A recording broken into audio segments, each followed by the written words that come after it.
ella iba con una de sus compañeras y el auto lo impactó a mi sobrina y a su compañera. Y en ese momento, la misma desesperación, el mismo, a ver, la frustración sobre todo de que ¿Ya? pueda reaccionar mi sobrina, tanto mi sobrina como la niña, que es su compañera, me tocó hacer eso, la el PCR, Reanimación. reanimación, exacto.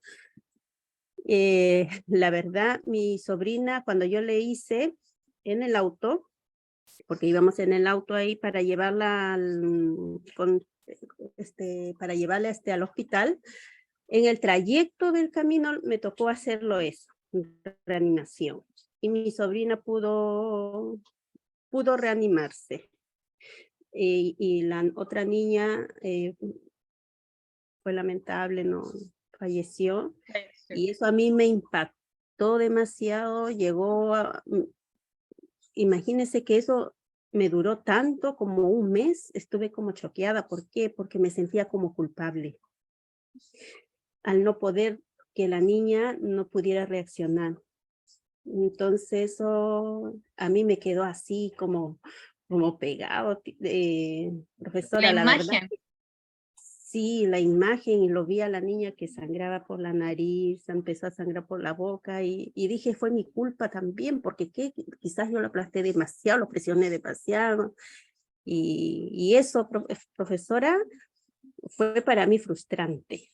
No sé si eso es así, la verdad, y nunca en mi vida había hecho, pero yo veía cómo lo hacían y todo lo demás, y me ha tocado vivir esa experiencia que hasta el día de hoy lo tengo, pero grabado en mi memoria, y le ruego a Dios cada vez que me cuide y que no quiero volver o pasar lo mismo, porque quedé muy, muy impactada con eso. Sí, sí, la entiendo. Y sí, es algo, la verdad, que, bueno, derechamente hablando, a los profesionales del área de la salud, por lo menos lo que somos enfermeras, médicos, quienes nos explican la maniobra, ¿cierto? Pero, y nos dicen más o menos a qué es a lo que nos tenemos que nosotros preparar cuando nos pasen este tipo de situaciones. A ustedes nadie los prepara, porque no hay nadie que les diga cuando se enfrentan a una situación traumante, ¿cierto? O que tengan que aplicar este tipo de maniobras, nadie les dice, oye, esto no va a ser fácil.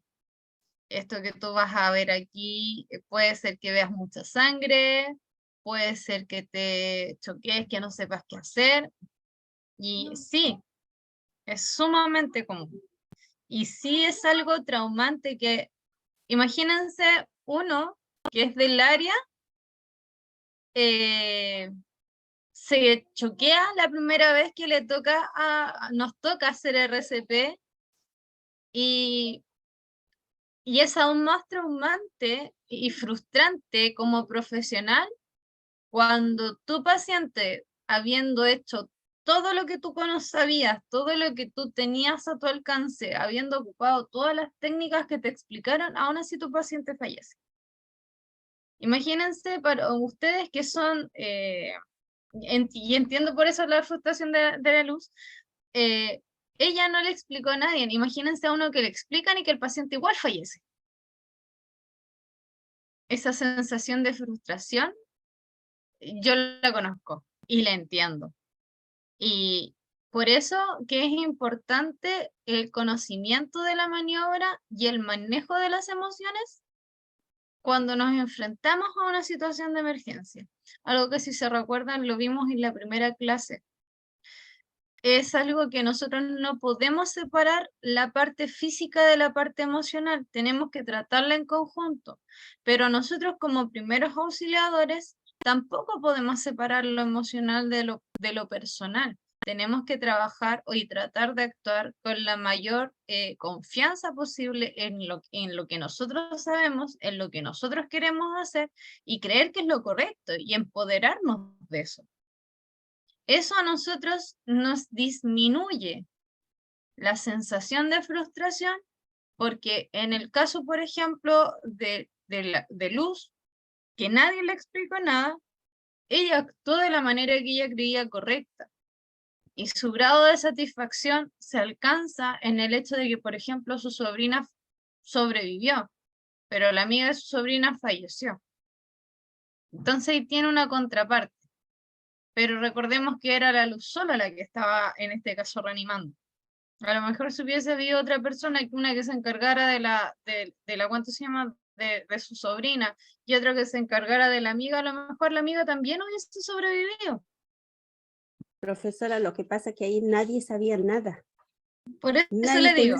Nadie tenía idea ni cómo hacer la reanimación, ni siquiera nada. Entonces, yo en ese momento actué también por instinto y por lo que yo más o menos había escuchado. ¿Me entiende? Yo solamente he escuchado, pero a mí no me han explicado, como usted dice, lo que va a pasar, todas esas cosas, porque no tenía ni idea. Lo hice por querer salvarlas también. O sea, en ese momento de, si no, nadie está haciendo nada, y el trayecto del lugar donde hubo ese accidente al hospital era un trayecto más o menos 20 minutos. Entonces era bastante largo. Y eso es, profesora, lo que a mí me quedó toda esa sensación. Sí, me imagino. Pues por eso les digo, a nadie le explican a lo que se van a enfrentar. Yo les estoy diciendo a lo que se van a enfrentar es una escena en muchas ocasiones bastante poco grata, es una escena más bien chocante, sobre todo cuando hablamos de accidentes externos al colegio, porque por lo general un niño en el colegio, ¿por qué le va a dar un paro? ¿O por qué le podría dar un paro? Ya se han dado casos en los colegios en donde los niños han sufrido paros cardiorrespiratorios producto de la actividad física. Pero muchos de estos problemas cardiorrespiratorios que se han dado en los niños haciendo actividad física tienen un antecedente que es una enfermedad respiratoria de base, que la persona desconocía o que la persona no trataba.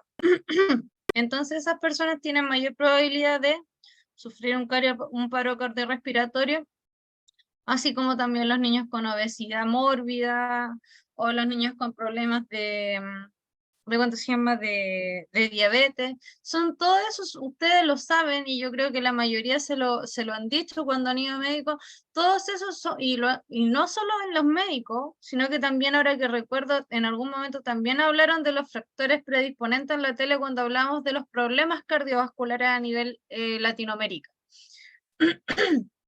Y sabemos que un mal hábito, un estilo de vida poco saludable, ya sea fumar, comer comida chatarra, poco ejercicio, poco caminar, poca hidratación, comida alta en grasa saturada, etcétera, y la mayoría de las cosas que nos dicen las nutricionistas es algo que es común en nosotros, ¿ya?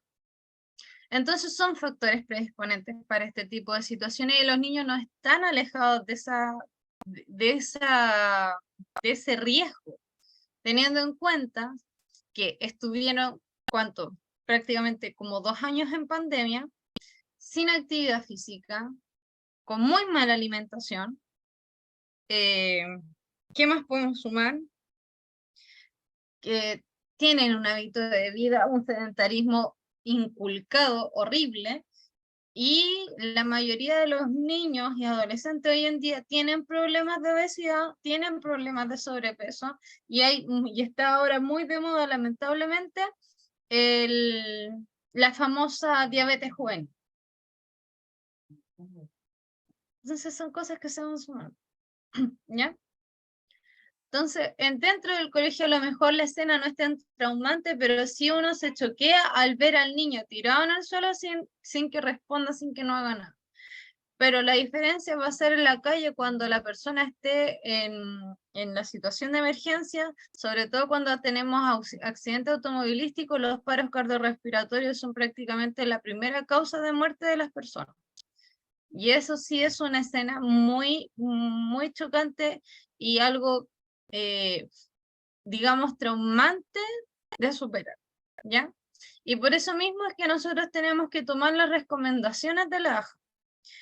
Esto es importante y siempre siempre se le ha dado poco peso a lo que es los primeros auxilios, algo que debiese explicarse desde la base. Un niño, mientras antes tenga manejo de primeros auxilios, mejores son sus capacidades de poder aplicar la técnica de manera correcta y obviamente generar una diferencia entre la vida y la muerte de una persona, ¿ya? Entonces, esta entidad nos da 3 recomendaciones que en definitiva, y para hacer como más resumida, se clasifican o se agrupan en 2.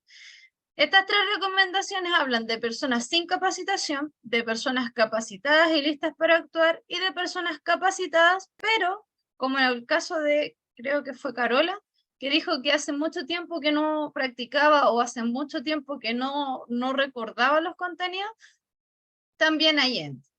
Entonces son 3, digamos, recomendaciones que se agrupan en finalmente 2.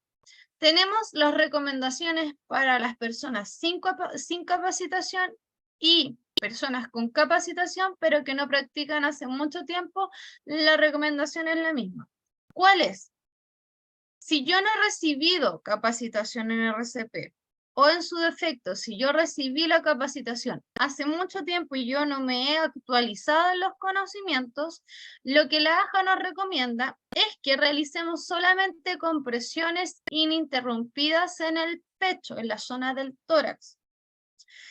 ¿En qué relación o en cuánto se llama, en qué cantidad? Entre 100 a 120 compresiones por minuto. Esto lo van a hacer y lo van a aplicar ininterrumpidamente hasta que lleguen los paramédicos o el servicio de emergencia, o bien hasta que yo me canse. Porque si yo me canso, evidentemente la presión que voy a ejercer sobre la zona del tórax no va a ser la mejor cantidad de energía, a lo mejor no voy a comprimir la cantidad correspondiente de la zona del tórax y no van a ser efectivas mis compresiones. ¿Qué es lo que tengo que considerar en ese tipo de casos? Es dejar un reemplazante, que puede ser que tampoco tenga conocimiento, pero que pueda continuar aplicando las compresiones en el tórax hasta que yo me reponga y pueda retomar nuevamente las funciones, por así decirlo. Entonces, eso se aplica tanto a personas sin capacitación o con capacitación, pero que no practiquen hace mucho tiempo, ¿ya? En esta recomendación específica, si ustedes se dan cuenta, yo solamente hablo de compresiones en el tórax. En ningún momento estoy hablando de respiraciones boca a boca. ¿Sí? Para que entiendan la diferencia. Porque la recomendación que se hace para personas que están capacitadas y están listas para actuar, la situación es diferente. Si yo estoy capacitado, estoy listo para actuar, estoy, digamos, actualizado, la recomendación es, primero, confiar en mis conocimientos. Eso es lo más importante aquí. Estar seguro o segura de lo que voy a hacer y aplicarlo. Lo primero que debo hacer es verificar el pulso y la respiración. Esto no me debe tomar más de 10 segundos. Es muy fácil verificar si la persona tiene pulso y si respira. ¿Cómo sé yo si una persona va a respirar? Porque la zona del tórax se expande y se contrae. Si eso no sucede, entonces la persona no está respirando. Y si además yo pongo mis dedos en la zona de la aorta o de la carótida, que son las arterias que están acá al lado del cuello, y no siento nada, entonces tampoco tiene pulso. ¿Ya? Ahí voy a explicar más adelante, Karen, mientras tanto voy a hacer el preámbulo y después voy a explicar la técnica como corresponde y también, como les dije, les voy a mostrar el video. Entonces, en definitiva, en este tipo de casos, ¿ya? Como yo estoy preparada, yo ya sé que tengo que tomar el pulso, yo ya sé que tengo que verificar la respiración, eso no me toma más de 10 segundos, y si estos 2 parámetros se cumplen, y además la persona no se mueve, no respira, y quiero terminar de comprobarlo, puedo aplicar estímulos. ¿Cuáles son los estímulos? Le hablo, ¿estás bien? ¿Me escuchas? Si eso no pasa, entonces la persona no está respondiendo. Si quiero cerciorarme, yo puedo aplicar un estímulo doloroso. Fíjense aquí, uno tiene un huesito, que es donde se unen todas las costillas, ¿ya? Su mano, con el nudillo del centro, páselo despacito por sobre esa zona, por la zona del esternón, hacia arriba y hacia abajo. Y díganme qué es lo que sienten. ¿Les molesta? ¿Les dolió?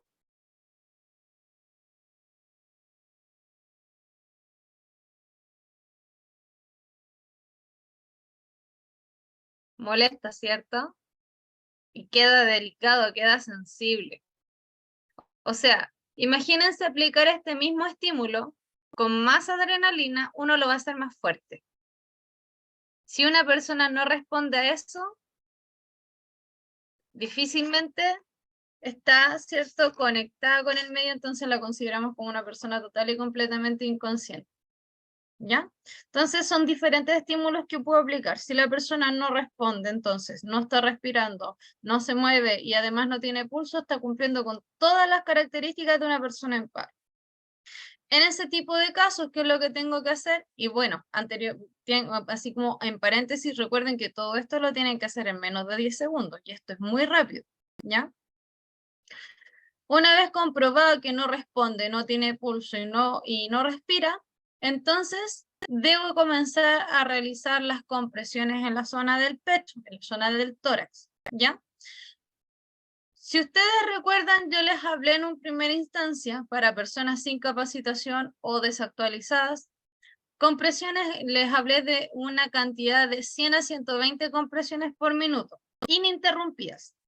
En el caso de las personas capacitadas, yo voy a aplicar la misma cantidad de compresiones, pero las voy a dividir en ciclos. ¿A qué se refiere el ciclo? Que yo voy a tomar estas 120 compresiones y las voy a ir alternando entre compresiones en la zona del tórax y además respiraciones boca a boca, o respiraciones también conocidas como respiraciones de rescate, ¿ya? Entonces, ¿qué es lo que hago? Si yo divido 120 en 4, ¿cuánto da? 30. ¿Cierto? 3 por 4, 12. Lo que yo debo realizar en un minuto son 4 a 5 ciclos de 30 compresiones por 2 respiraciones de rescate. ¿Ya? O sea, 30 masajes, 2 respiraciones boca a boca. ¿Se entiende?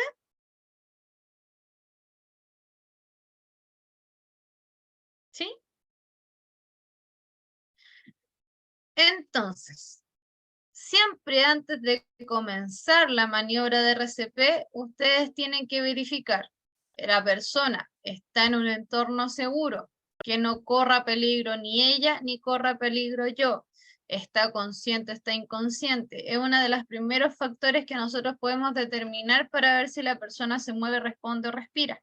¿Ya? Si está inconsciente, entonces hace lo que yo les dije anteriormente. Le golpean el hombro o le aplican un estímulo doloroso en el centro del tórax. Si no responde, entonces la persona está completamente inconsciente. ¿Ya? Inmediatamente, si yo veo que la persona no responde y no respira, activo el sistema de emergencia llamando al 131, solicitando un desfibrilador, específicamente un desfibrilador externo automático, que también se los voy a mostrar, conocido como VEA, ¿ya? Ahora, si dentro de mi área, el colegio, por ejemplo, cuenta con un desfibrilador, ustedes tienen que solicitar a la persona más cercana que lo traiga. ¿Para qué? Para que mientras la persona a la que ustedes mandaron trae el desfibrilador, yo inmediatamente comienzo a aplicar la reanimación cardiopulmonar, ¿ya?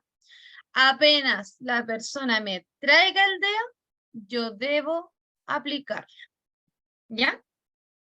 ¿Se entiende la idea? ¿Sí? ¿Qué es un DEA? Esto es un DEA, chicos. Un DEA o un DAE es un desfibrilador externo automático. ¿Cuántos de ustedes que van al supermercado se han dado cuenta que a la entrada de la puerta, en una cajita como de vidrio, que generalmente es verde, blanca o roja, tienen un instrumento que dice DEA?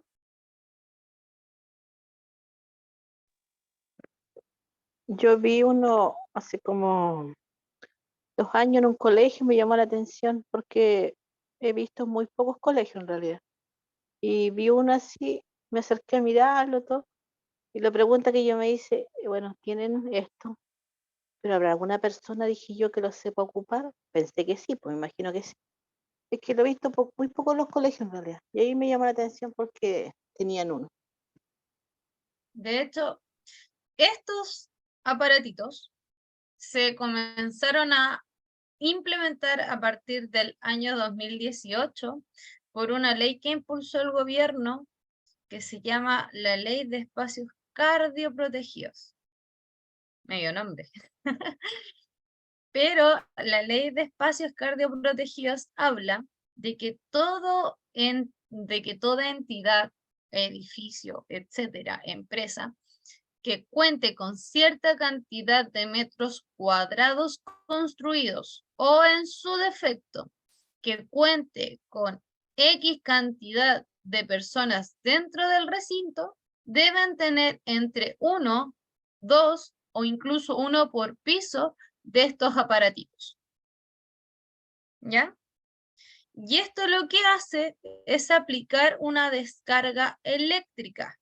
Y es una descarga eléctrica no menor, porque volvamos a los inicios cuando yo les expliqué cuando hablamos del corazón. El corazón funciona por impulsos eléctricos. Si el corazón se detiene, el impulso eléctrico, que es el que produce la contracción y la relajación, también se detiene. Entonces, ¿qué es lo que hace el DEA? Al aplicarse, se colocan los conectores según la imagen que está aquí. ¿Se alcanza a ver bien o no? Ahí se ve mejor. Cuando a mí me traen el desfibrilador, yo aplico los parches, que son unos parchecitos adhesivos, tal como se ve en la imagen. Uno tiene que ir en el pectoral derecho y el otro tiene que ir como en la línea donde está la axila, ¿cierto? Donde está la axila hacia abajo, en esta zona como a la altura del pecho, para que se vea mejor, es así. Tiene que ir puesto el otro. Por eso que si ustedes se fijan, hay uno que está aquí y el otro está aquí. ¿Ya? ¿Y qué es lo que se hace? Posteriormente estos parchecitos se conectan a este dispositivo por medio de ese cablecito, porque los parches todos estos son adhesivos, y después yo debo parar de masajear, porque el desfibrilador, como es un semiautomático, me va a decir que me detenga para poder verificar el ritmo cardíaco. ¿Por qué me dice eso? Porque el aparatito está diseñado para verificar si el ritmo cardíaco es apto para poder aplicar un impulso eléctrico o no es apto para aplicar un impulso eléctrico. Si es apto el ritmo cardíaco que tiene la persona, lo que va a hacer es decirme que lo cargue. ¿Y cómo se carga? Aplicando ese botoncito que está allí. Ese botoncito es para cargar. Y después uno mientras tanto puede seguir masajeando mientras el desfibrilador se carga. Una vez que el desfibrilador esté completamente cargado, te va a decir que te detengas, que hagas que las personas se alejen y que no toquen al paciente, y una vez que te hayas asegurado de eso, que apliques la descarga. ¿Por qué es importante seguir las indicaciones del desfibrilador? Porque una persona, cuando va a aplicar cuando una persona aplique la descarga y haya otra que esté cerca de tu paciente o tú estés tocando al paciente, la descarga no solo va a llegarle a la persona, sino que además te va a llegar a ti como auxiliador. Y la descarga eléctrica que generan estos dispositivos son de 360 joules. O sea, es como que te corriera una descarga eléctrica de una torre de alta tensión. ¿Se entiende la relación? ¿Sí? ¿Más o profe. menos? Entonces, por eso que es tan importante cuando ustedes apliquen la descarga eléctrica, no haya nadie tocando al paciente. Porque si no, obviamente yo también puedo ser víctima de esa descarga y generar el efecto contrario del DEA. El DEA se supone que genera la descarga eléctrica para activar el corazón de nuestro paciente, pero si yo recibo la descarga que estoy bien, ¿cierto? Mi corazón se puede detener y yo caer en paro, lo cual sería bastante poco práctico, ¿ya? Y por eso que ahora actualmente se ven tanto estos dispositivos, porque es una ley y obviamente la ley se debe cumplir, o eso es la idea, por lo menos, ¿ya? Entonces, ahora vamos a volver al material que les tengo. Esto fue la introducción, esta fue la parte explicativa, esta fue la parte más como lateral de la clase. ¿Preguntas con respecto a lo que se acaba de decir? Luz, dígame. Profesora, referente a lo que usted acaba de explicar sobre la descarga, creo yo que eso lo tiene que ser un profesional con más experiencia. No creo que cualquier persona lo puede hacer. ¿No es así, No, profesora? no. Por eso que el desfibrilador está creado para personas sin experiencia. El desfibrilador entrega el paso a paso de cómo realizar una desfibrilación correcta, una desfibrilación exitosa, ¿ya? El desfibrilador lo puede manejar cualquier persona que sea capaz de seguir las instrucciones, sea o no del área de la salud. Ese es el chiste de este tipo de dispositivo. ¿Sí? ¿Se entiende la idea? No hay problema, Maritza. ¿Se entiende la idea, Luz? No sé si respondí a su Sí, sí, pregunta. sí, sí, gracias. Pensé que realmente yo dije, como usted acaba de decir que eso hace una descarga de 350 joules, entonces dije yo, bueno, esos son para personas profesionales y no para cualquier persona, pero usted ya me lo está aclarando. Gracias, profesora, por aclararme la duda. De nada.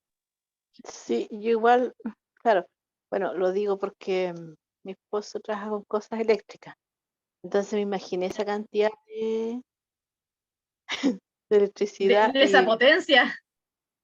exactamente. Pero claro, es como todas estas maquinitas que uno sigue las instrucciones, pensemos, de estas cosas que hay ahora, como dice usted, siguiendo las instrucciones, pero igual me llama la atención la cantidad de...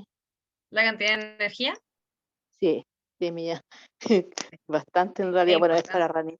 para reanimar a una persona, como dice usted, que está casi muerta, Está pero el cuidado, prácticamente.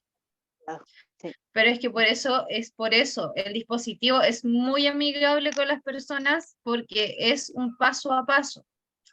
Pero ya, insisto, y es algo en lo que voy a insistirles mucho, que para poder aplicar o para poder utilizar este tipo de dispositivos, ustedes tienen que estar seguros en lo que están haciendo, tienen que tener la confianza y la tranquilidad de que lo que ustedes están haciendo es lo correcto, ¿ya? Porque tienen todas las herramientas. Aquí la aplicación de lo que ustedes vayan a hacer va a correr por cuenta suya. pero ustedes tienen las herramientas para hacer todo de manera correcta. Además, el desfibrilador es, como les dije, muy amigable. Entrega todas las indicaciones en un volumen bastante importante, con indicaciones súper cortas, muy claras, y dice incluso que uno se tiene que alejar. Entonces no es nada que no es como que solamente personal del área de la salud lo puede manejar, sino que todos los podemos manejar siempre y cuando mantengamos la calma y estemos seguros y confiados en lo que estamos haciendo. Ya pasa, sí. Entonces, habiendo dicho esto y habiendo aclarado dudas, vamos a pasar a ver específicamente lo que es la reanimación como tal. Ya sabemos que una persona, para aplicarle la reanimación cardiopulmonar, tiene que cumplir con 3 requisitos. No se mueve o no respira, o sea, no se mueve, no responde, no respira y además no tiene pulso, ¿ya? Cuando hablamos de RCP, vamos a hablar siempre de que la RCP, siempre vamos a hablar de que la RCP en pacientes adultos y en pacientes pediátricos es la misma maniobra, ¿ya? No hay una diferenciación como tal, pero sí hay o sea, no en cuanto a la técnica, pero sí hay una diferencia en algo que se llama la cadena de sobrevida, ¿ya? La cadena de sobrevida entrega el paso a paso para poder aplicar una reanimación o una RCP exitosa, ¿ya? Fíjense aquí arriba. ¿Lo ven? ¿Esos dibujitos que están ahí? ¿Sí? Sí, sí se ve. Eso es la cadena de sobrevida.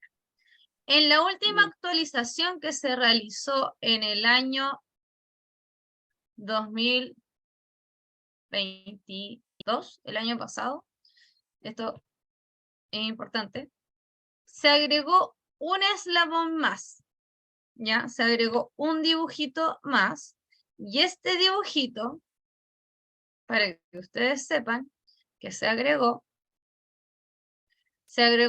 al último y se agregó tanto en pacientes adultos como en pacientes pediátricos, y habla de, ¿cuánto se llama? Son 2 personas, ¿se acuerdan del icono de los Sims? O sea, de Messenger. Son 2 personas juntas, Sí, ¿ya? Y esto que se agregó es la recuperación, ¿ya? ya. No hay problema, Daniela. ¿De qué habla la cadena de sobrevida? En caso del adulto, la cadena de sobrevida, estos 6 eslabones hablan de que, en primera instancia, yo tengo que activar el sistema de emergencia antes de iniciar cualquier maniobra. O sea, significa que yo tengo que tomar mi celular, llamar a emergencias y decirle que tengo un alumno, un niño, ojalá si conozco más detalle le tengo que tratar de darle edad. Si es que conozco al niño, tengo que decirle si es que yo sé que tiene alguna enfermedad de base o no. De todas maneras, la recepcionista o la telefonista, cuando recepciona el llamado, va a hacer una serie de preguntas guiadas. Y ustedes tienen que tratar de responder la mayor cantidad de estas preguntas con la información que ustedes tengan. Porque evidentemente en el colegio uno maneja tanta cantidad de niños que no los conoce a todos, ¿ya? Entonces uno maneja cierta cantidad de información que para fines técnicos es lo suficiente. Con que sepan más o menos la edad, que sepan que está en paro y que sepan dar una buena indicación de cómo llegar al lugar donde está sucediendo el hecho, es más que suficiente. El resto son, insisto, preguntas guiadas que va a hacer la telefonista. Pero siempre lo primero en el caso de un adulto el teléfono. En el caso de nosotros que vamos a trabajar con pacientes más pequeños, la cadena de sobrevida en los niños es diferente, ¿ya? Pero recordemos que nosotros igual vamos a trabajar con alumnos, o podemos llegar a trabajar con alumnos de enseñanza media. Y los alumnos de enseñanza media, por lo general, ya se pueden tratar como un adulto, ¿ya? Sobre todo los de tercero y cuarto medio, ¿ya? Entonces, lo primero que yo hago es activar el sistema de emergencia. Posteriormente, las manitos juntas hablan de una RCP de alta calidad. O sea, que la RCP cuente con todas las características que yo les voy a explicar después. Este corazoncito con un rayo habla de una desfibrilación precoz. O sea, que mientras antes nosotros seamos capaces de obtener un desfibrilador y aplicar una descarga eléctrica, si el pulso, si el ritmo es desfibrilable, muchísimo mejor. Mayor cantidad o mayor probabilidad de sobrevida tenemos. Posteriormente, hablamos del traslado, la hospitalización y monitorización, para al final hablar del último eslabón, que es la recuperación y el acompañamiento. ¿Por qué se agregó este último eslabón en la última actualización? Porque se dieron cuenta que la mayoría de los pacientes, una vez que salían de alta posterior al paro cardiorrespiratorio, no tenían un seguimiento o no tenían en cuanto a la rehabilitación como tal, sino que se les hacía el seguimiento correspondiente en cuanto a lo que su enfermedad significaba, a las complicaciones. Por ejemplo, la persona tuvo un paro por un aumento en los triglicéridos que le taparon las arterias. Entonces se enfocaban en eso, pero se les olvidaba que las personas en su mayoría quedan con problemas psicológicos, porque es algo traumante sufrir un paro cardiorrespiratorio, o quedaban con daños físicos. Y eso se estaba dejando de lado. Entonces, por eso en esta actualización se agregó la recuperación, o sea, el acompañamiento y la recuperación, ¿ya? Entonces, ¿cómo aplicamos esta cadena de sobrevida en definitiva? Primero activamos el sistema de emergencia, entonces, y después observamos los signos de circulación. ¿Se mueve? No se mueve. ¿Respira? No respira. ¿Responde a estímulos, ya sea verbales o dolorosos? ¿Tiene pulso? Si tiene o cuenta con estos signos que les acabo de mencionar, yo me demoro menos de 10 segundos en verificar todo esto, y si cumple con estos requisitos, inmediatamente comienzo a realizar las compresiones en el centro del tórax, ¿ya? ¿En qué relación? Entre 100 a 120 compresiones por minuto. La característica más importante con respecto a las compresiones es que el pecho de la persona, esta zona, se tiene que distender o se tiene que apretar por lo menos de 5 o 6 centímetros en un adulto. O sea, tengo que apretar sin miedo y con fuerza, ¿ya? Y presiono. Recordemos que si yo hago con una compresión o un masaje superficial, no estoy comprimiendo la zona torácica para reactivar la circulación. Es como que le estuviera haciendo un cariño un poco más brusco. Y yo lo que necesito en este caso no es hacerle cariño, sino que reactivar su corazón, ¿ya? Por eso que es importante que entre 5 y a 6 centímetros yo comprima la zona del tórax. Se van a dar cuenta que es harta la profundidad y necesitan harta energía, ¿ya? La segunda característica con la que tiene que contar la compresión es que ustedes entre compresión y compresión deben dejar que el tórax vuelva a su posición. O sea, comprimo, relajo, comprimo, relajo, comprimo, relajo. Es lo mismo, tengo que hacer el mismo efecto que el corazón hace de manera autónoma. Recordemos que el corazón también se comprime y también se relaja.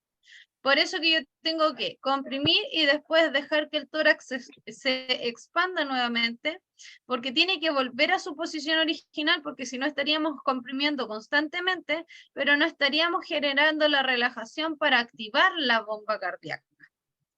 ¿Ya? Hasta aquí. ¿Se entiende más o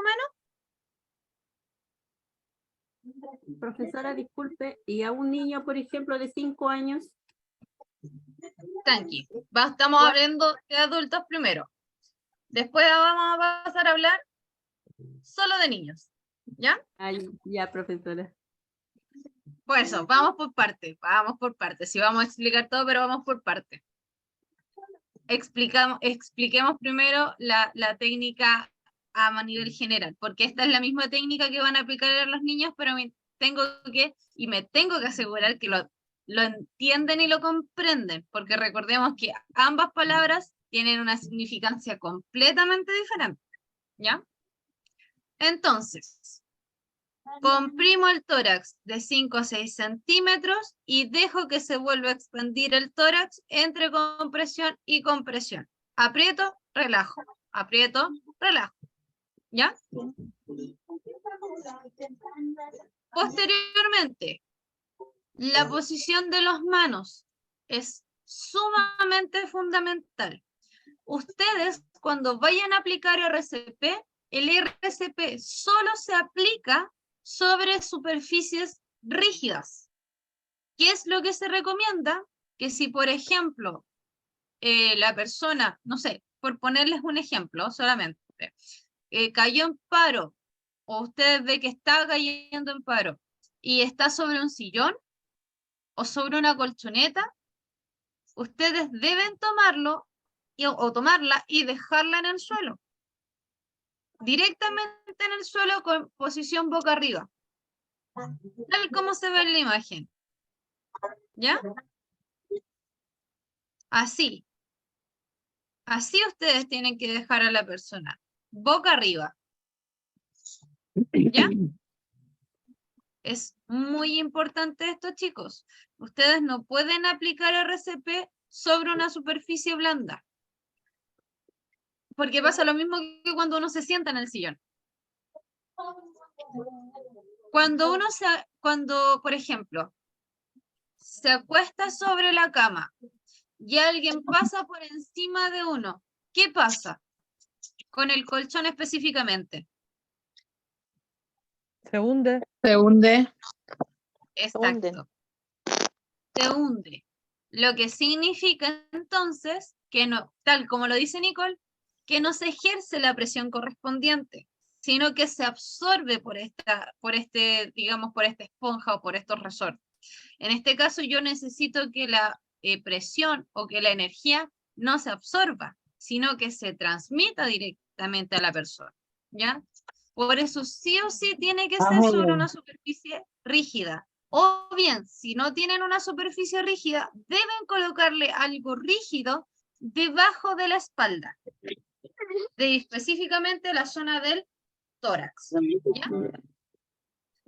Las manos es lo más importante en este tipo de maniobras. Todo esto se suma a las características de profundidad y expansión. Fíjense en la posición de la persona. Yo me acerco a mi paciente y tengo que estar con una pierna a la altura del hombro, así, y la otra pierna a la altura de la cintura. Las piernas me tienen que quedar anguladas como un triangulito, ¿ya? ¿Por qué? Porque de esa manera me doy estabilidad.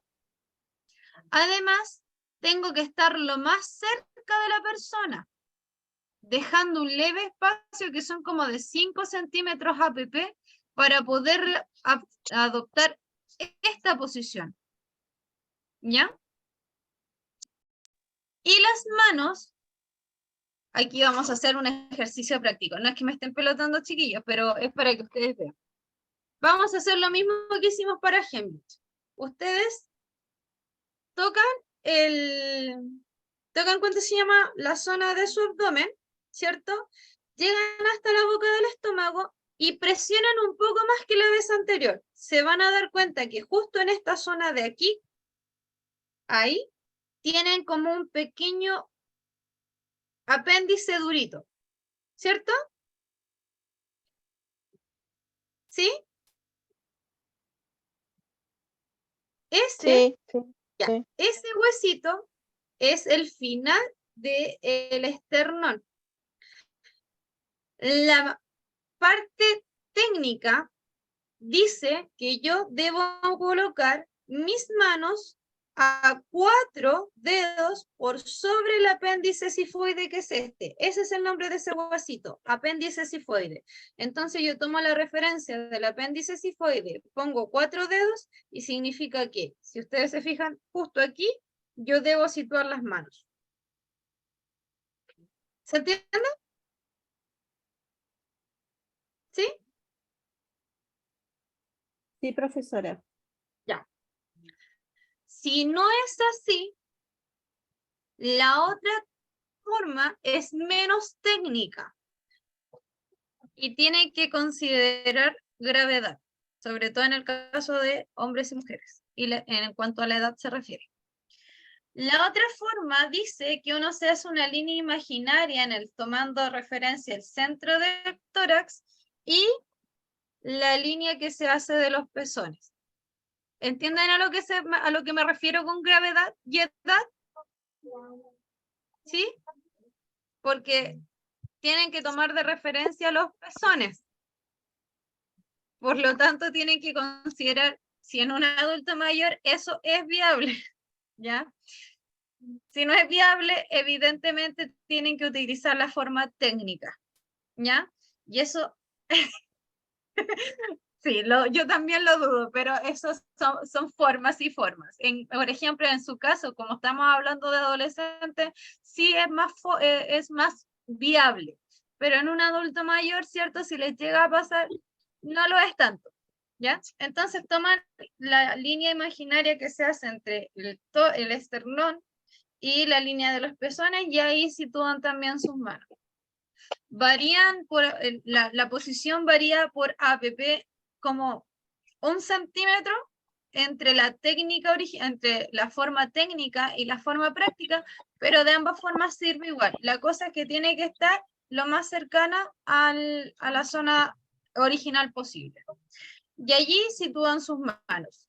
¿Cómo van las manos puestas? Las manos van, la palma de la mano va directo sobre el esternón. ¿Y cuál mano tenemos que usar? La mano predominante, la que aplique mayor cantidad de fuerza. En mi caso, por ejemplo, la derecha. Y sobre esta, con los dedos entrecruzados, va la otra. Pero se aplica directamente así.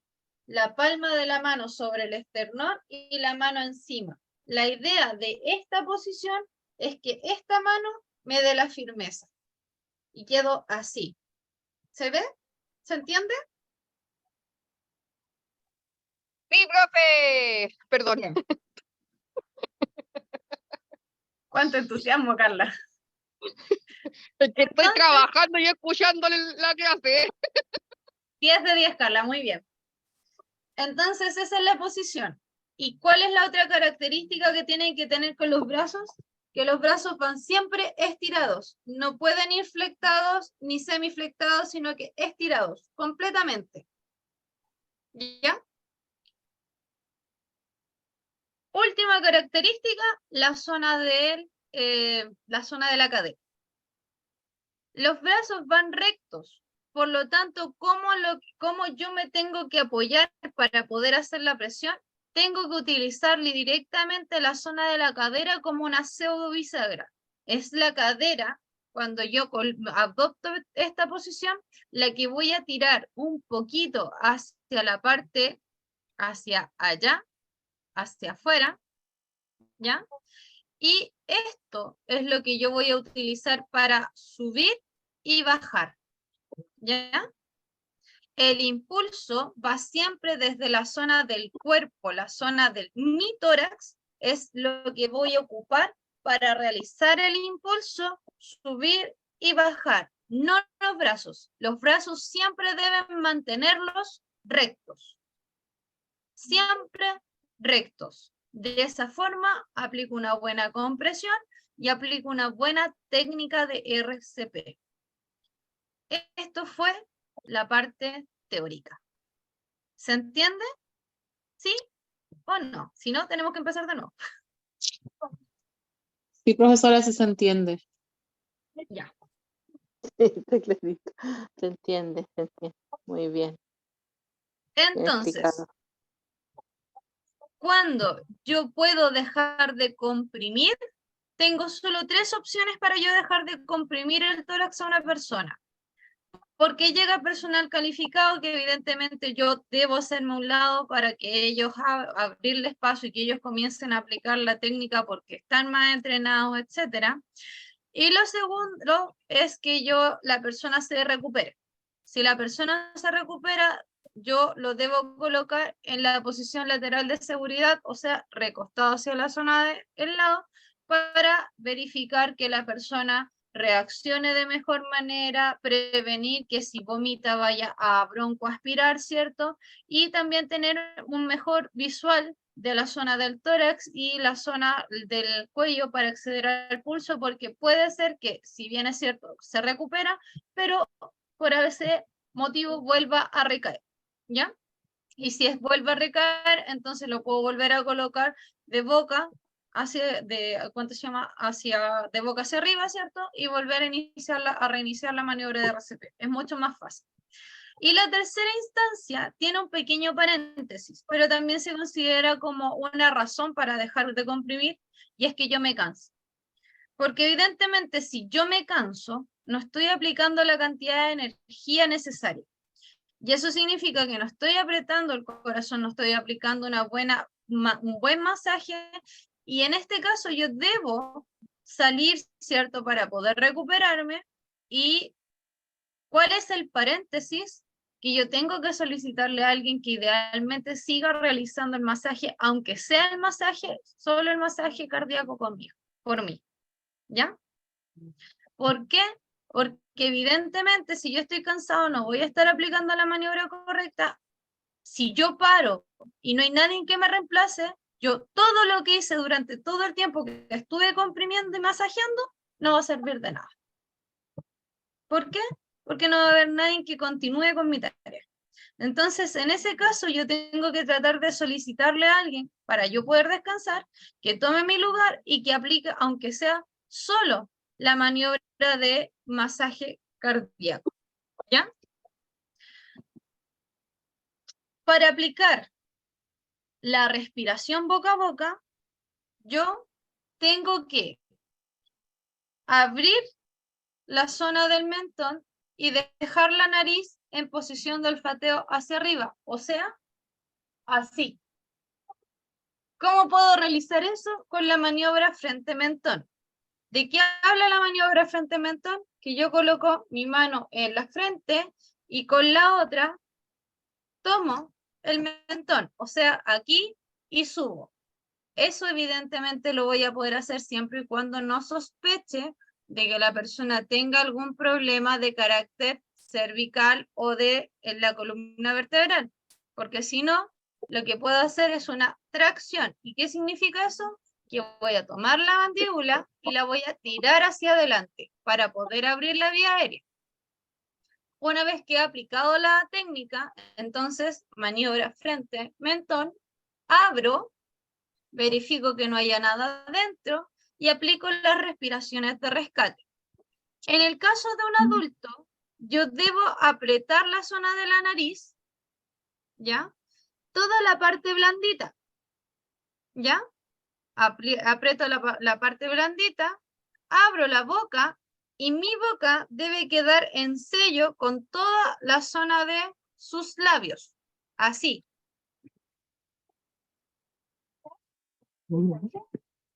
¿Y qué es lo que hago? Respiro, aprieto y exhalo en un segundo, que es lo que se demora una respiración normal. ¿Cómo sé yo que la respiración que yo di es correcta o está aplicándose de la manera correcta? Porque se va a inflar o se va a expandir la zona del tórax. Si por el contrario ustedes tienen mal alineada la vía aérea y no aplicaron correctamente la maniobra frente mentón, el aire se les va a ir, adivinan hacia dónde.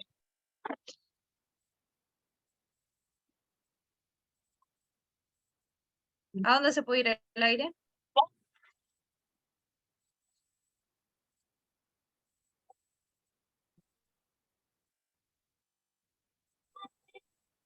Así es, Scarlett, hacia la zona de la guatita, al estómago. ¿Y qué vamos a tener después? Un vientre abultado lleno de gases y que si la persona se recupera va a aparecer globo aerostático. Porque obviamente todo el aire que sale de alguna manera tiene que salir. ¿Ya? Esa es la forma correcta de, o sea, esa es la forma de poder determinar que yo estoy aplicando una buena maniobra de respiración boca a boca, que se infle la zona del tórax y que y si se infla la zona del abdomen, entonces no tengo correctamente alineada la vía respiratoria y tengo que volver a posicionarla para verificar nuevamente que la respiración llegue a los pulmones y no al estómago. ¿Ya? ¿Se entiende la idea, chicos, chicas? ¿Sí? Sí, profesora. Sí. Ya.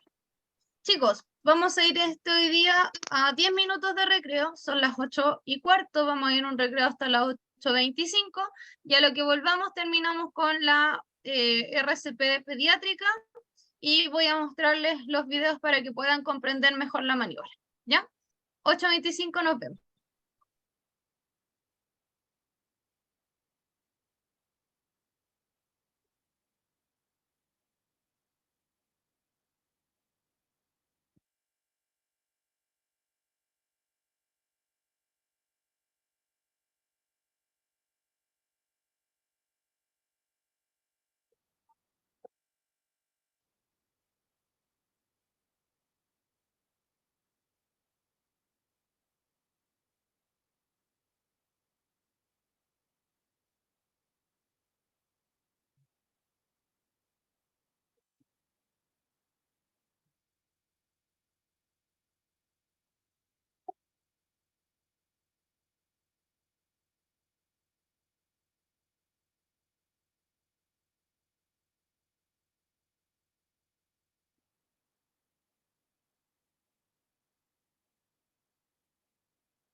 ¿Qué pasó?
Ya, entonces, ya vimos lo que era RCP adulto, ahora vamos a pasar a ver lo que era RCP pediátrico y posteriormente vamos a ver los videitos porque son más explicativos, ¿ya?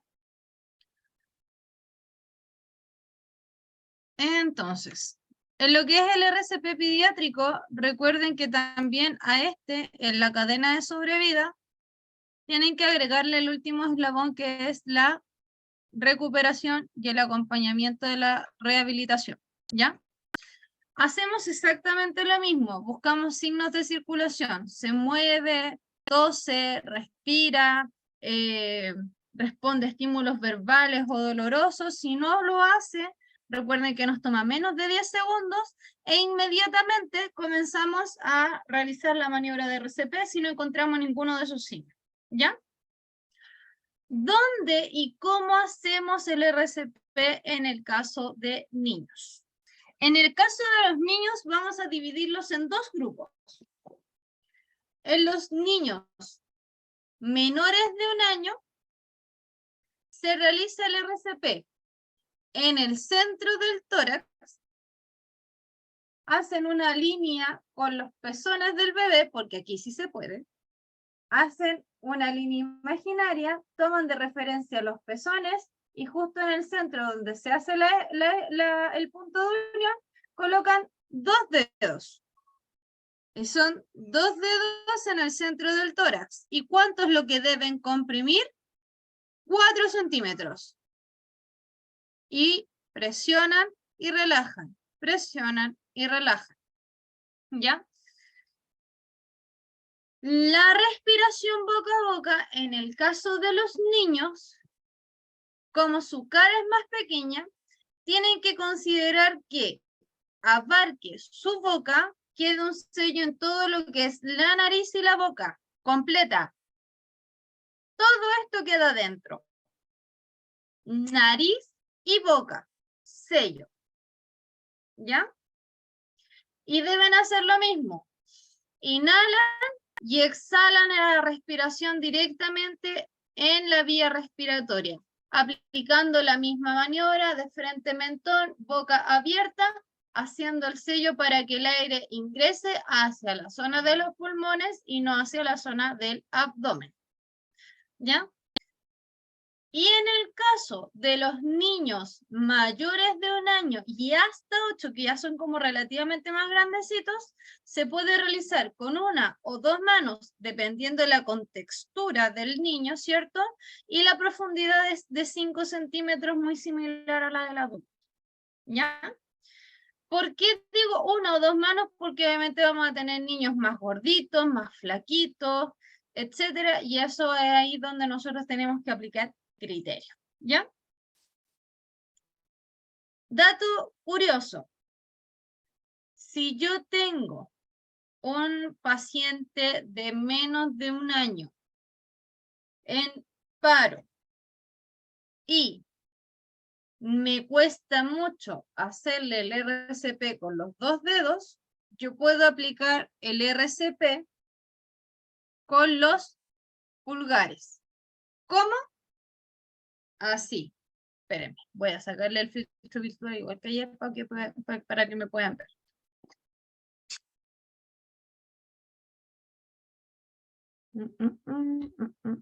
Ya. Ahí está. No quiere.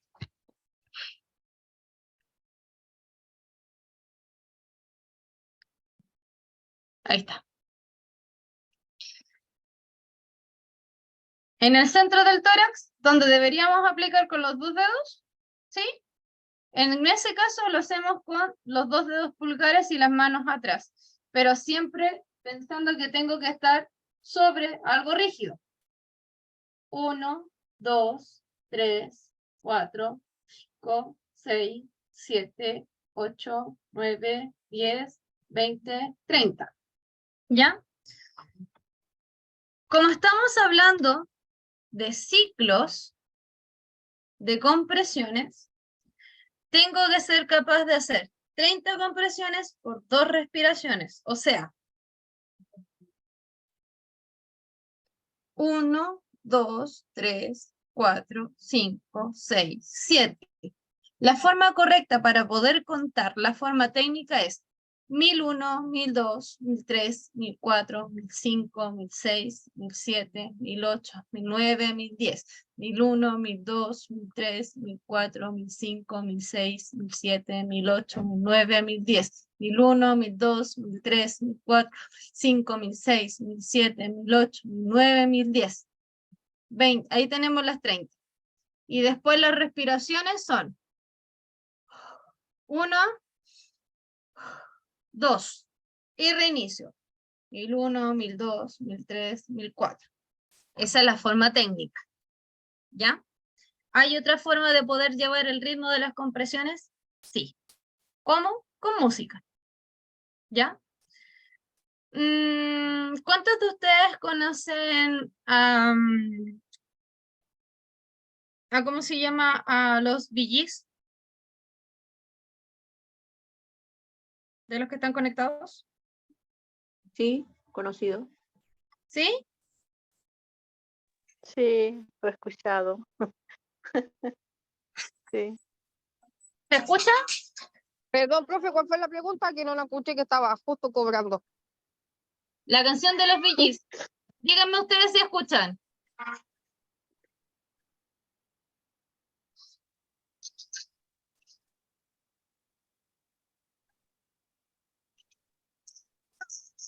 No, profe, no se escucha. Por lo menos yo No, no. profe, no se escucha. No se No se escucha. escucha. Ya. Espérenme un poquito. Vamos a parar aquí la grabación un poquito y esto no lo voy a grabar, sí, porque la otra vez lo grabé y YouTube me dijo, no puedes porque tiene derechos de copyright.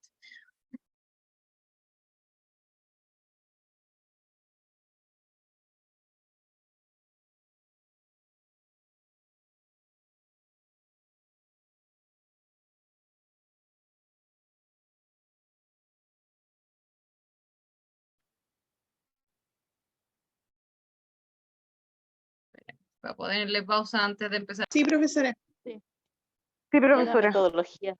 Buena, está bien. Stay in Alive de los Bee Gees.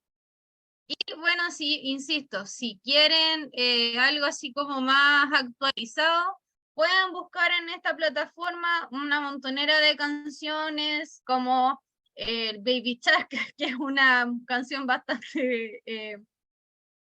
no hay problema, María, que es bastante recurrente, es bastante conocida también, pero insisto, la canción por excelencia va a ser la canción de los Bee Gees, ¿ya? Entonces, habiendo dicho esto, y como ya comprenden más o menos el tema, voy a ponerles los videos de RCP y del uso del DEA para que los puedan ver.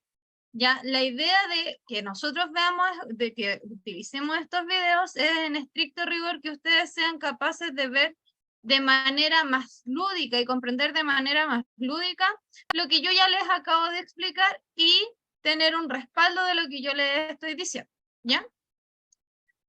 Vamos a comenzar por el RCP adulto. Déjenme ver si compartí, creo que no compartí con audio. Así, estoy con audio. Ya. Dice. Este se alarga mucho y no me gusta, así que vamos a tirarnos directamente aquí. La reanimación cardiopulmonar básica, o RCP básico, es un procedimiento que se aplica para la parada cardiorrespiratoria. Y es importante que todo el mundo lo sepa, ya que la parada cardíaca puede presentarse en cualquier momento y en cualquier lugar. La parada cardiorrespiratoria es la interrupción espontánea de la circulación y respiración, que puede ocurrir por múltiples causas. Pero por ahora no interesa saber cuáles son. Lo que debes saber es que el corazón de esa persona dejó de funcionar, dejó de bombear. ¿Y qué tan grave es que un corazón deje de latir? Lo peor. Te lo explico. La función del corazón es bombear sangre por todo el cuerpo, haciendo así que cada tejido se vitalice. Si no late el corazón, la sangre se estanca, no avanza. Por lo tanto, los tejidos no se nutren y sufren lesión. Es importante conocer que el tejido más vulnerable, es decir, el que se lesiona con más facilidad, es el tejido nervioso, el cerebro. Por eso cada minuto cuenta. De hecho, por cada minuto que se pierde sin hacer compresiones torácicas, la persona pierde 10% de vida. Es por eso que hay que buscar la forma de hacer que ese corazón vuelva a latir. Y aquí es cuando entramos nosotros. Con nuestras manos supliremos la función del corazón. Los pasos a seguir son muy sencillos. Con la llegada de la pandemia del 2020, aprendimos que estamos expuestos a millones de microorganismos que no conocemos. Así que el primer paso es asegurar la protección individual. Colócate una mascarilla filtrante y un equipo de protección ocular o facial. Una vez protegidos, debemos cerciorarnos que el escenario sea seguro. Seguro para la persona a la que vamos a socorrer, como para nosotros los socorristas. Si por ejemplo, la persona a la que vas a ayudar quedó inconsciente porque se electrocutó y todavía está en contacto con el cable, si la tocas, de seguro te conviertes en otra víctima. Si el escenario no es seguro, llamamos a los servicios de emergencia. Ellos sabrán cómo actuar de una mejor manera. Si el sitio es seguro, voy al siguiente paso, que es colocarle una mascarilla a la persona que voy a ayudar y evaluar el nivel de conciencia. Para hacerlo, estimulamos a la persona para conseguir una respuesta. Podemos empezar hablándole fuerte o golpear sutilmente sus hombros. Si no reacciona, aplicamos uno más doloroso, como por ejemplo, aplicar los nudillos sobre el esternón ejerciendo presión. Si reacciona, colocamos a la persona en posición lateral de seguridad y observamos. Para colocar a la persona en posición lateral de seguridad, primero extendemos el brazo más cercano por encima de la cabeza, doblando el codo en ángulo recto. Cruzamos el otro brazo sobre el pecho. Flexionamos la pierna más alejada de tal forma que el pie se apoye en el suelo. Para terminar la maniobra, sujetamos a la persona de la rodilla y el codo y la giramos hacia nosotros. Así evitamos que sus secreciones se vayan por la vía respiratoria, que la persona se ahogue y que se forme una neumonía aspirativa. Si no reacciona, algo anda mal y debemos activar el sistema de emergencias. Si estás en compañía, puedes pedirle a la persona que está a tu lado que llame a la ambulancia mientras te quedas cuidando al sujeto inconsciente. El siguiente paso es saber si la persona respira o no. Para eso, observamos si el tórax se eleva. Es importante reconocer una respiración normal de una agónica o también llamada gasping. Esta última se asemeja a la respiración de un pez fuera del agua, dando bocanadas de aire espaciadas. Esta respiración es anormal y precede a un paro cardíaco. Si la persona respira adecuadamente, la colocamos en posición lateral de seguridad y observamos. Si la persona no respira o respira agónicamente, el siguiente paso es empezar con las compresiones torácicas. Si la persona sufre un paro cardíaco estando en una cama, debes llevarla al piso o colocarla en una superficie rígida. Para realizar las compresiones torácicas, Ubicamos el talón de la mano sobre el esternón, justo entre las tetillas o pezones. Este es el sitio adecuado para comprimir, ya que justo debajo se encuentra el corazón. La otra mano va encima entrelazada. Si sufres de artritis o tienes alguna lesión en las manos, puedes usar la siguiente técnica. De esta forma las compresiones siguen siendo eficientes. Debes comprimir con firmeza y profundidad. También debes llevar un ritmo. Podemos ayudarnos de muchos métodos para definir cuál es el ritmo adecuado de las compresiones. Uno de ellos, por ejemplo, es siguiendo el tempo de algunas canciones. Una forma más técnica es utilizar la palabra 1000 antes del número de repetición. Por ejemplo, 1001, 1002, 1003. ¿Cuándo paramos? Solo podemos parar en 3 ocasiones. Podemos parar cuando llegue la ambulancia, cuando el paciente se recupere o cuando nos cansemos. Si nos cansamos, debemos delegar a una persona para que continúe con las compresiones. Ese corazón debe continuar latiendo. Este tipo de RCP se llama RCP solo con las manos. La técnica de RCP con ventilaciones y el uso del desfibrilador está recomendada para el personal de salud entrenado. Y ya está. Con estos sencillos pasos vas a reanimar muchos corazones. ¿Quedó más clara la idea? Sí, profesora. Sí. Me ha Ya. visto el video. De todas maneras, el video yo se los voy a mandar, por si acaso. ¿Ya? Y ahora les voy a mostrar el video, déjenme verificar si se ve, ya, el video del RCP pediátrico. Ella es una pediatra, pero aquí tienen que considerar que hay una pequeña modificación en algo que ella dice que es el ABC del RCP, y eso ya no se considera. Lo que se considera es el CAB del RCP. Primero hablamos de circulación, posteriormente hablamos de vía aérea, que es la C primero, después la A de la vía aérea y después la B de la buena respiración, ¿ya? Para que lo consideren cuando la pediatra lo diga. Es CAB el orden. Diana Álvarez, soy pediatra y hoy os voy a enseñar cómo hacer maniobras de RCP en niños. Las maniobras de RCP o reanimación cardiopulmonar se hacen ante una persona que está en situación de parada cardiorrespiratoria. Hacer estas maniobras ante una persona que está en parada hasta que lleguen los servicios de emergencia aumenta muchísimo las posibilidades de que salvemos su vida. Así que es fundamental que todo el mundo las conozca. Quiero que entendáis que lo que hacen estas maniobras es sustituir la función del corazón y de los pulmones hasta que lleguen los servicios de emergencia. Así que hay que mantenerlas en todo momento, aunque veáis que la persona no recupera el conocimiento o la respiración. Y ahora que ya sabéis que sois capaces de salvar una vida, vamos a ver cómo hacerlo. ¿Cómo reconocemos a la persona que está en parada cardiorrespiratoria? Pues porque no respira y no responde. Si nos encontramos ante un niño que no responde ante ningún tipo de estímulo verbal o doloroso y que no respira, tenemos que iniciar inmediatamente las maniobras de RCP porque aquí cada segundo cuenta.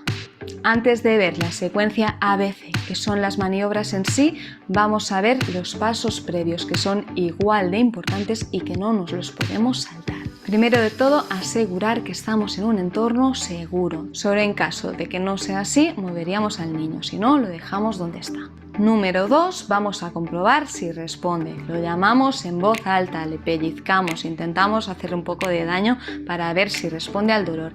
Y vemos si hay cualquier tipo de respuesta, aunque sea que mueva un poquito una mano o un pie. Si no hay ningún tipo de respuesta, pasamos al número 3, que es pedir ayuda e iniciar las maniobras inmediatamente. Como os decía, cada segundo cuenta. Y número 4, y esto es muy importante, pondremos al niño boca arriba encima de una superficie que sea dura, no sobre una cama, un sofá, un colchón. Necesitamos que la superficie sea dura para que las maniobras que vamos a hacer de compresiones torácicas sean efectivas. Ahora que hayamos pedido ayuda llamando al servicio de emergencias, que aquí en España es el 112, y que tenemos al niño boca arriba encima de una superficie dura, vamos a iniciar la secuencia ABC. La A es abertura de la vía aérea. Vamos a hacer la maniobra de frente-mentón. Colocamos la mano encima de la frente y con los dedos colocamos el mentón ligeramente hacia arriba en posición como de olfateo, de manera que facilitamos el paso del aire a través de la vía aérea. Una vez hecho esto, nos acercamos y ver, oír y sentir. Nos colocamos cerca de la boca y buscamos signos de que el niño está respirando. Vemos si mueve el tórax, escuchamos si respira y sentimos su aliento. Ojo, esa maniobra también se le conoce como la maniobra MES, mirar, escuchar y sentir. Es exactamente lo mismo. No es así, vamos a pasar a la B, B de boca a boca. En bebés pequeñitos, en lugar de boca a boca, haremos boca-nariz, cogiendo su naricita y su boca con nuestra boca. En niños más grandes haremos boca a boca tapando la nariz y asegurándonos de que nuestros labios sellan bien alrededor de su boca. Vamos a proceder a hacer 5 insuflaciones de rescate. Fijaros que cuando hacemos estas 5 insuflaciones el pecho se eleva. Con esto estamos comprobando que el aire está llegando a los pulmones. Tras estas 5 insuflaciones comprobamos si hay signos de vida, si respira, si responde. Si esto no es así, vamos a iniciar ciclos de 30 compresiones torácicas más 2 insuflaciones. ¿Cómo se hacen las compresiones torácicas? En bebés menores de 1 año pondremos 2 dedos a la altura del esternón, un poquito más abajo de la línea que une los 2 pezones. Se podrían hacer también abrazando al bebé y apretando con los pulgares. En niños de mayor edad colocaríamos el talón de la mano a la misma altura sobre el esternón, un poquito más abajo de la altura de los pezones. Nos pondríamos con los brazos bien extendidos y apretaríamos así. En todo caso, tenemos que ver que las compresiones son capaces de deprimir el tórax. Iniciamos el ciclo de 32. 1, 2, 3, 4, 5, 6. La frecuencia de las compresiones debería ser de 100-120 por minuto. A mí me ayuda a seguir el ritmo de la canción Stayin' Alive. 18, 29, 30. Y 2 insuflaciones, comprobando que al hacerlas se hinche el pecho. Cada 2 minutos iremos comprobando si aparecen signos de vida. Si es así, ponemos al niño en posición lateral de seguridad y esperamos a que llegue la ayuda. Si no es así, seguimos con los ciclos de 32 y comprobando cada 2 minutos. Y con esto ya habéis aprendido a salvar una vida. ¿Se entiende la idea? ¿Sí? Sí, profesora. Sí. Vuelvo a repetir. Sí, en esta parte donde ella habla del ABC, recuerden que es C primero, después la A y después la B. O sea, primero iniciamos con las compresiones, después vemos el tema de la vía aérea y al final, ¿cierto? O sea, aplicamos la respiración boca a boca. Pero siempre lo más importante es primero iniciar las compresiones torácicas. ¿Ya? Y vamos a ver el último video, que es de ¿cuánto se llama? Del uso del desfibrilador. Que este es más cortito. Recordar, estamos haciendo masaje cardíaco y alguien ha tenido que ir a buscar un desfibrilador externo semiautomático. Fíjense en la posición, los brazos extendidos, la espalda recta, las piernas semiseparadas, bien cerca del paciente, y él impulsa su cuerpo con la zona del tórax. Cuando alguien nos acerca un desfibrilador externo semiautomático, prioriza cuanto antes el que lo utilicemos. Y sigamos siempre las indicaciones que el aparato nos va a dar. Recordar, encender y escuchar. Aplique los electrodos en el pecho desnudo del paciente. Elegimos los electrodos Enchufe el conector de los electrodos junto apropiados. a la luz intermitente. Y los ponemos tal y como se muestra en la ilustración. Recordar. Aplique los electrodos. Enchufe el conector. 1 y 2. Recordar. Y enchufamos el conector al aparato. Y seguimos haciendo masaje cardíaco. ¿De acuerdo? Analizando el ritmo cardíaco. Paramos. No toque al paciente. Y esperamos a que nos diga el desfibrilador lo que considere. Se recomienda dar una descarga. Se carga el aparato. Manténgase alejado del paciente. Dé una descarga ahora. Vemos Pulse el botón naranja ahora. que está encendido el botón de descarga. Nos aseguramos de que nadie toca a la víctima, todo el mundo fuera, Dé nos una apartamos descarga todos. ahora. Pulse el botón naranja Entonces ahora. es cuando... Se dio una descarga. Y seguimos escuchando. Pausa. Inicie resucitación cardiopulmonar. Y seguimos las indicaciones, seguimos masaje cardíaco.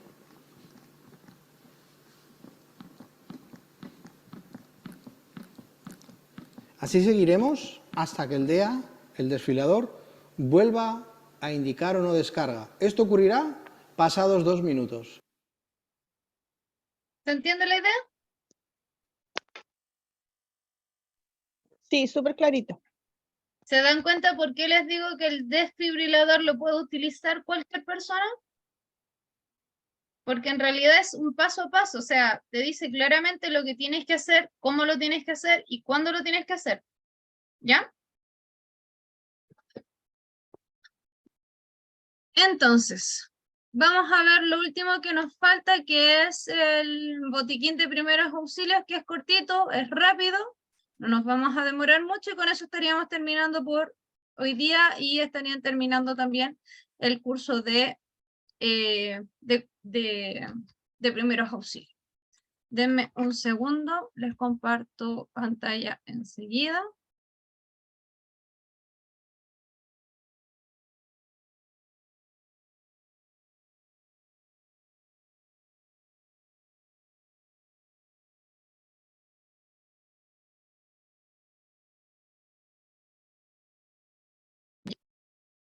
Y para finalizar, como les digo, vamos a ver el botiquín de primeros auxilios. ¿Por qué vamos a ver el botiquín de primeros auxilios? Porque el botiquín de primeros auxilios no en todos lados, no hay problema, Mario, vaya nomás.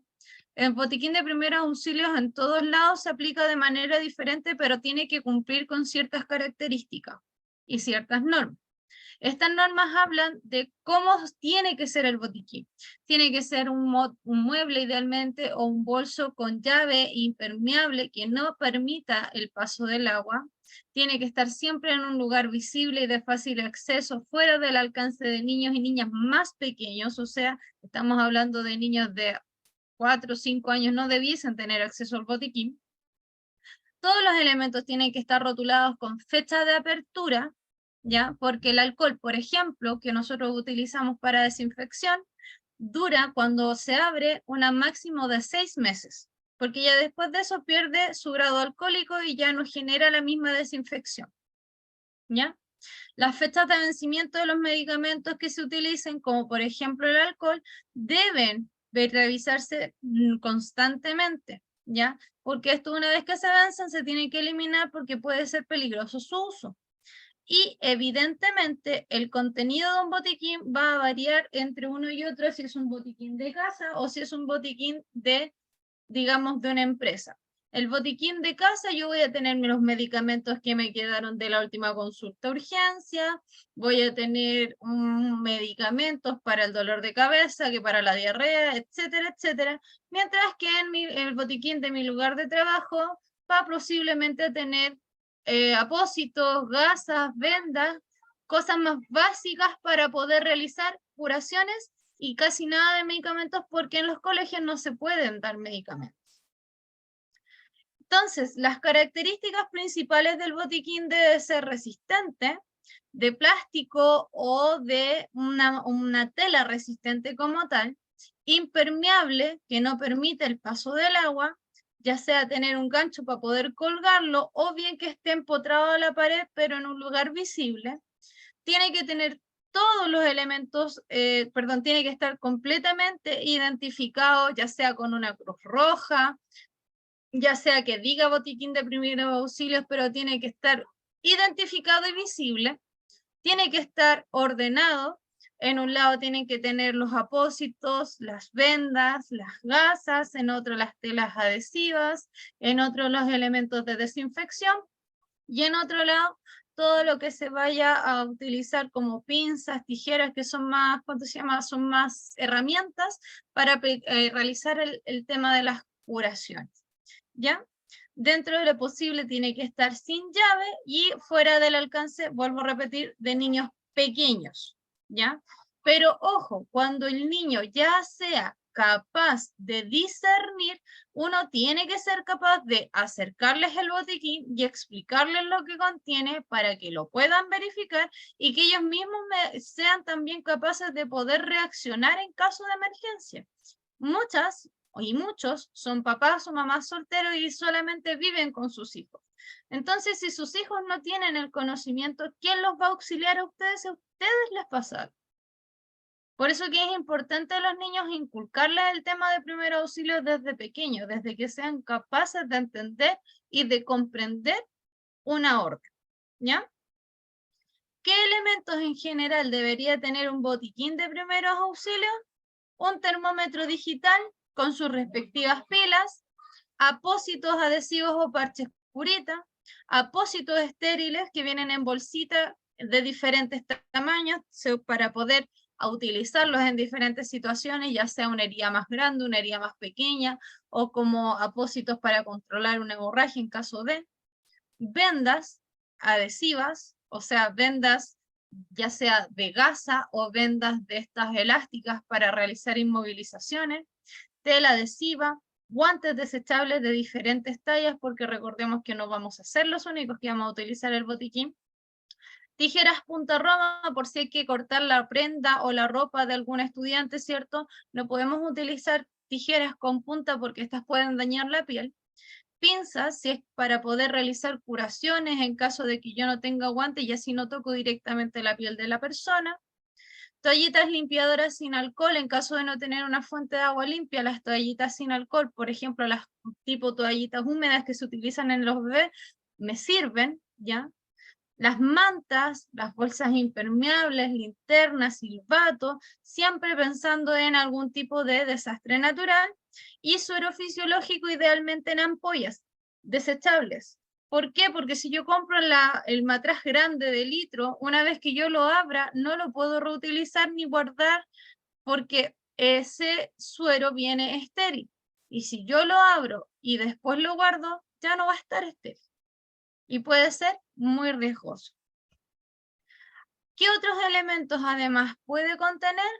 Pañuelos para cabestrillo en caso de que no tengamos cabestrillo, un termómetro de reemplazo, linternas con números de emergencia, 131, 133, 134, pero también en el caso de los botiquín de primeros auxilios que uno aplique en la casa, esta lista de números de emergencia debe cambiar y debe tratarse de una lista con números de emergencia a quien llamar en caso de que a mí me pase algo. Por ejemplo, números de familiares.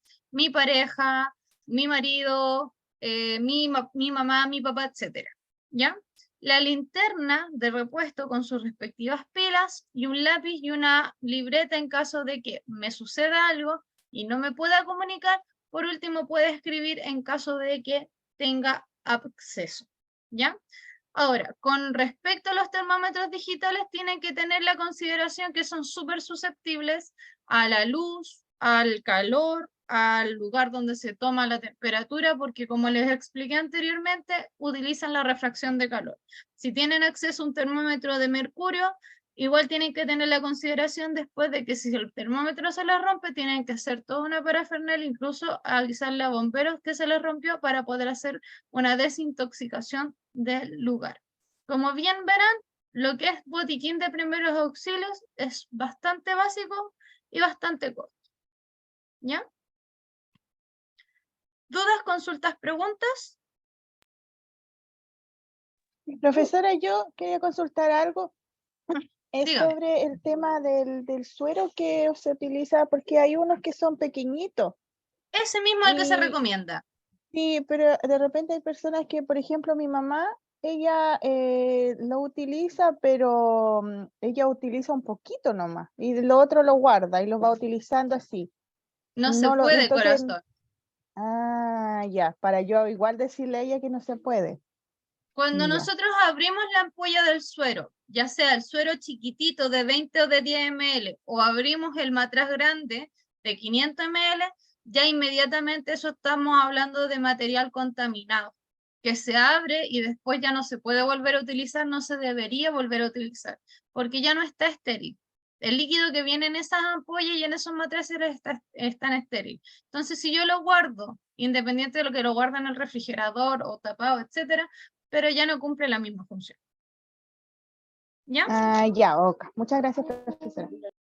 Ya. Chicos, chicas, antes de irse vamos a hacer el análisis que les prometí. Quiero que lo vean. Pequeña contextualización. No sé si se recuerdan el caso del malabarista que falleció en Panguipulli producto de los disparos de impactos balísticos que le propinó Carabineros en un control de identidad. No sé si se acuerdan. Sí, sí me acuerdo. Fue, sí. Sí, me acuerdo. Quiero que vean el video, insisto, y por eso se los vuelvo a repetir, es solo con fines educativos. Analícenlo, véanlo, ustedes ya manejan la información para poder discernir por sus propios medios si es que lo que se está haciendo en este caso es correcto o no, ¿ya? Pongan mucha atención, pongan mucho oído, bien concentrados.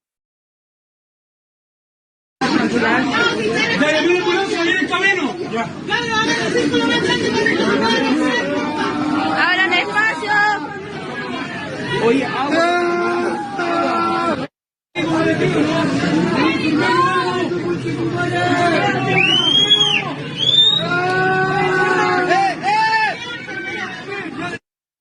¡Ambulancia!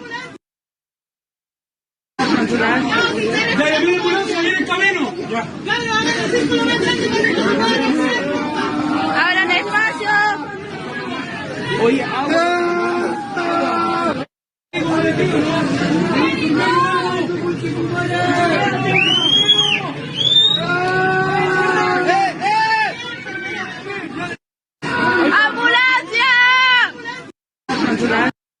¿Lo vieron? Sí, profesora. ¿Escucharon? Sí, sí. Sí, ¿Qué opinan? El que le tenía las le piernas tenía levantadas las A los piernas. pies. Ya, y ¿qué lo tiene que le que...? hacía la... Perdón, digan. Ya. ¿Qué tiene cuál es la importancia de que le tenga levantadas las piernas? ¿Tiene relevancia?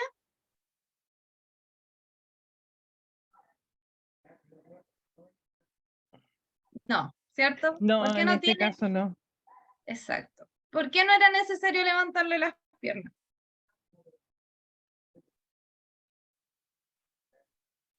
Ya, empecemos por lo más básico, chiquillos.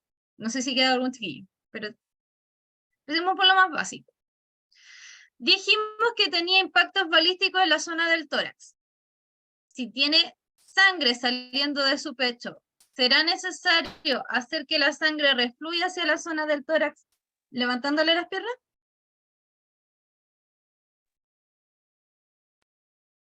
Creo ¿Sí o que no? no, profesora. No. No, Yo creo no. que no es necesario. No, no le sirve. No No. sirve. ¿Por qué? Porque además le estaba realizando masaje cardíaco, ¿cierto? Ujú. Sí. Sí. Entonces, ¿qué pasaba con la sangre que estaba en el tórax?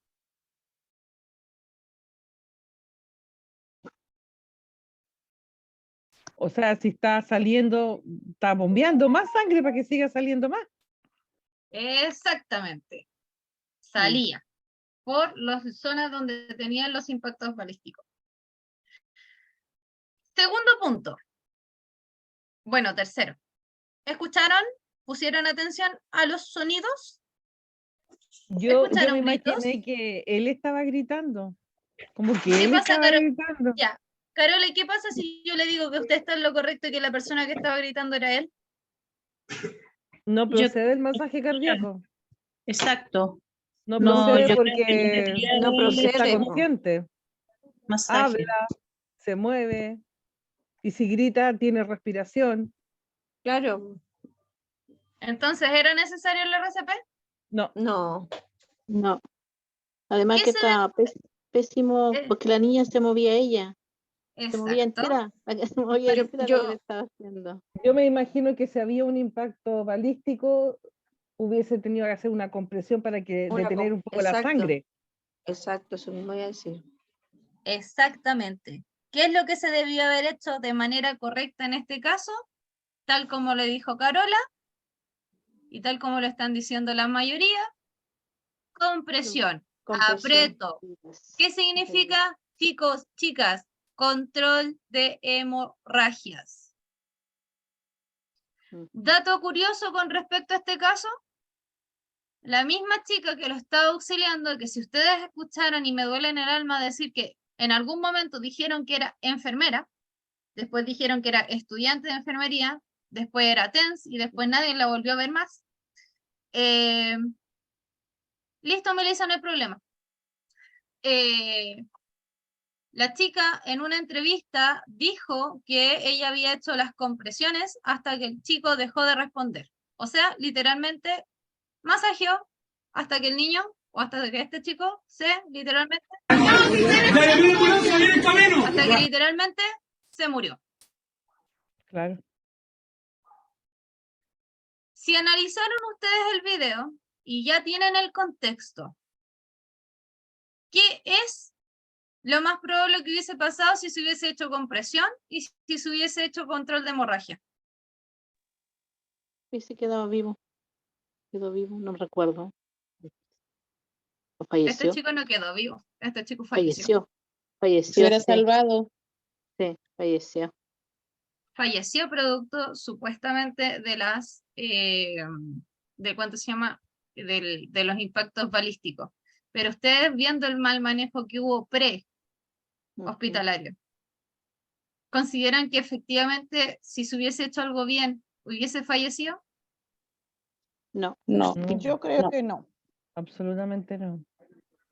¿Se dan cuenta la importancia de lo que son los primeros auxilios? Sí. Sí, la pregunta que yo me hago, ¿por qué le hacía reanimación si estaba consciente? Es que ese es el punto. A eso es lo que quiero que ustedes se pregunten. Si el paciente no cumple requisitos y yo sigo haciendo RCP, es porque realmente no estoy clara con lo que estoy haciendo, no tengo conocimiento o no estoy segura o seguro. Por lo tanto, ahí la pregunta es, ¿realmente estoy preparado o realmente estoy segura? Si no, lo más sensato, chicas, es dar un paso al costado. No van a hacer ni más ni menos por dar un paso al costado, por no sentirse preparados, ¿ya? Pueden pedir ayuda. Siempre se puede pedir ayuda. Aquí el bien último y el fin último siempre va a ser salvar la vida de nuestro paciente, ¿ya?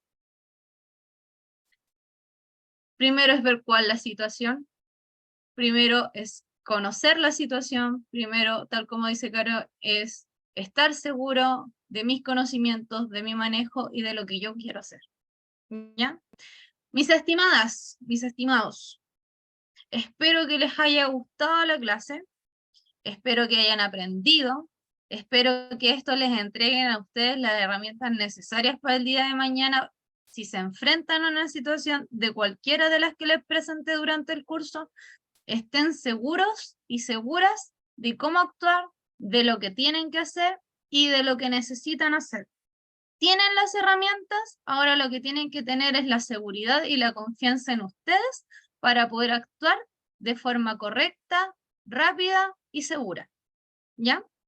Esto es algo que ustedes pueden transmitir el día de mañana porque es algo universal. No es algo que solamente vayan a ocupar una vez en su vida, sino que es algo que, si ustedes se dan cuenta, pueden aplicar de manera diaria prácticamente. ¿Ya?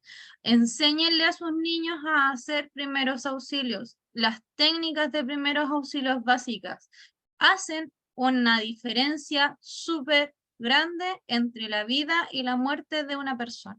¿Ya?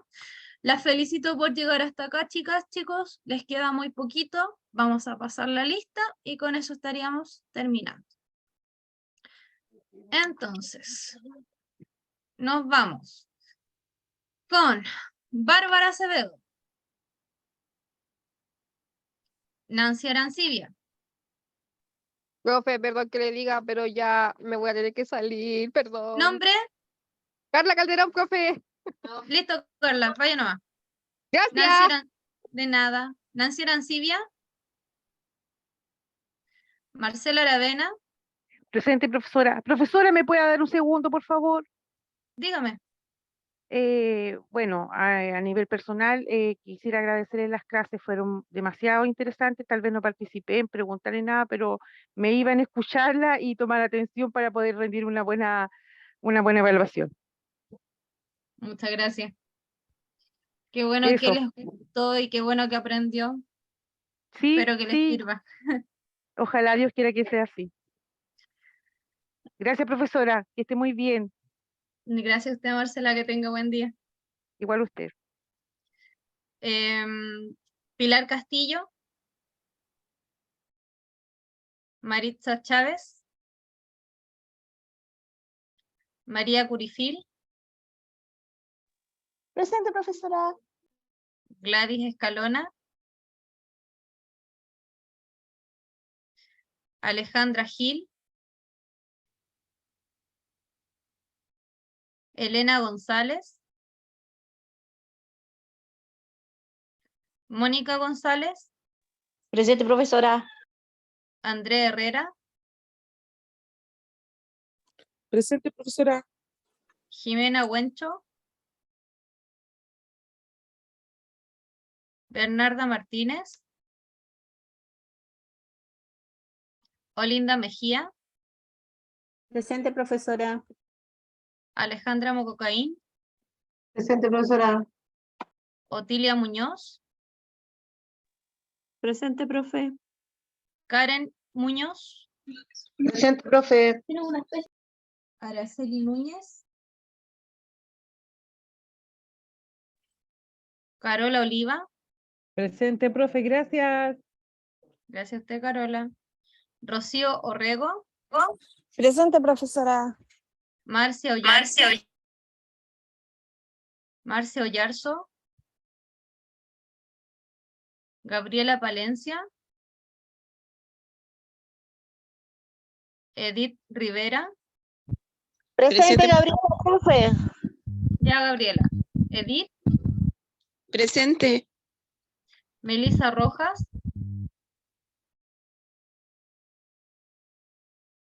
Daniela de los Santos. Presente, profe, y muchas gracias.